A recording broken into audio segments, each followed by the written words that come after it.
Hey, what's up, everybody? True Boxing here. Thank you for coming back to get hit with the truth. So today we are doing the Espinoza versus Vazquez preview and prediction video as Rafael Espinoza, the reigning WBO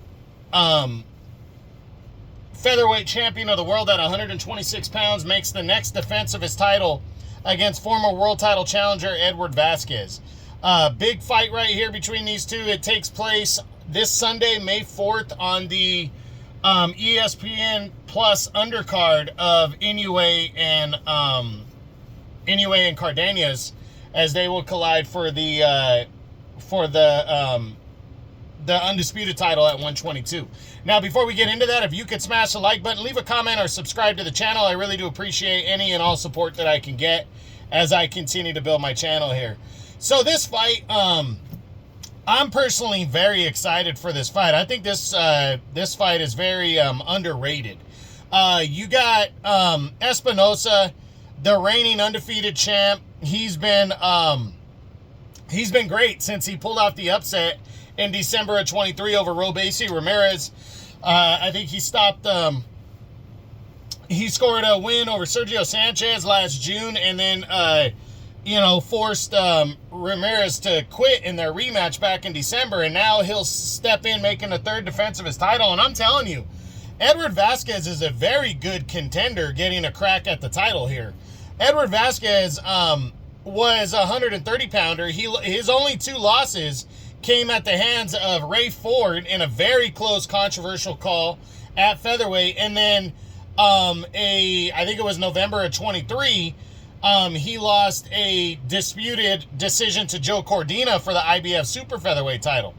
Edward Vazquez is a hungry fighter, and he's ready to go. So this one is very, I think this has the potential to steal the show of the whole weekend. Between Friday, Saturday, and Sundays, all those big fights that are taking place, this has the potential to be one of the ones that steals the weekend and steals the show. So I'm really looking forward to it. I think it's going to be a good-ass fight. Now, let's jump in. It's kind of a mini breakdown video I'm doing here, looking at the side-by-sides, the fighter comparison. Espinoza's 26-0 with Vazquez at 17-2. Espinoza's coming in a huge favorite, and Vazquez as a heavy underdog. I'm a little surprised by that because I don't think it's as big of a gap as people are calling it. Espinoza has a 2-year age disadvantage. He's at 31 to Vazquez 29. Espinoza has weighed in his recent fight. He weighed in at featherweight, where Vazquez was competing at super feather. So he's coming down. Espinoza has a 5-inch height advantage and a 7-inch reach advantage, which that is going to be the most significant thing right there. But again, I do believe that Vazquez is a tough guy that is ready in this fight, and he's going to be ready to compete. The loss to Cordina was an all-action battle between the two. It was a close one. Vazquez has never been firmly defeated, convincingly. He had the split 10-round loss to Ford, and then the majority 12-round loss to Cordina in November of 23 for the IBF title at 130. So Vazquez is hungry. I think he's going to be ready in this one. But Espinoza, in my opinion, is just fighting on another level. He is truly a good and gifted fighter. He can box and punch. He likes to throw a lot of punches. He's tall for featherweight, very tall at 6'1". And I just think, for him, he's got the advantages. Now, what does he need to do to win this fight? He needs to use that height and reach. Vazquez is not a huge puncher, but if Espinoza leaves himself open, he could get caught with something big and hurt. So that's his key to victory.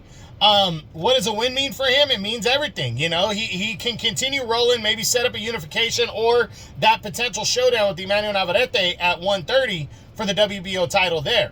So a lot is riding on him staying world champion in this one. A loss really hurts him, but then again, he can move to 130, but it would depend on how he lost in that scenario, especially, if it's a close fight, maybe they set up a rematch. We'll see. For Vazquez, what does he need to do to win the fight? He needs to try to land something big. He needs to fight in the pocket and just use his angles to try to catch and shoot against the bigger and longer Espinoza. If Vazquez can do that, he can definitely be in this fight. He can land something big and maybe significant and potentially hurt Espinoza. What does a win mean for Vazquez? Well, it means everything. And this guy's hungry. He's already failed a couple times, but failed in fights that a lot of people, that some people didn't think he lost. They were very close fights. So this one would be kind of a coming to Jesus moment for him, to where he's truly proven himself. A loss, I mean, not a lot of people are expecting him to win this fight. A loss, it just depends on how he loses, how this one goes. So overall, my prediction on this featherweight title fight, I'm going with Rafael Espinoza by a unanimous decision, but I do think it's going to be a good one. I wouldn't be surprised if Vazquez pulled off the upset here, but I think Espinoza is just a little too good, but I think it's going to be all action for as long as it lasts. I don't see this fight ending early.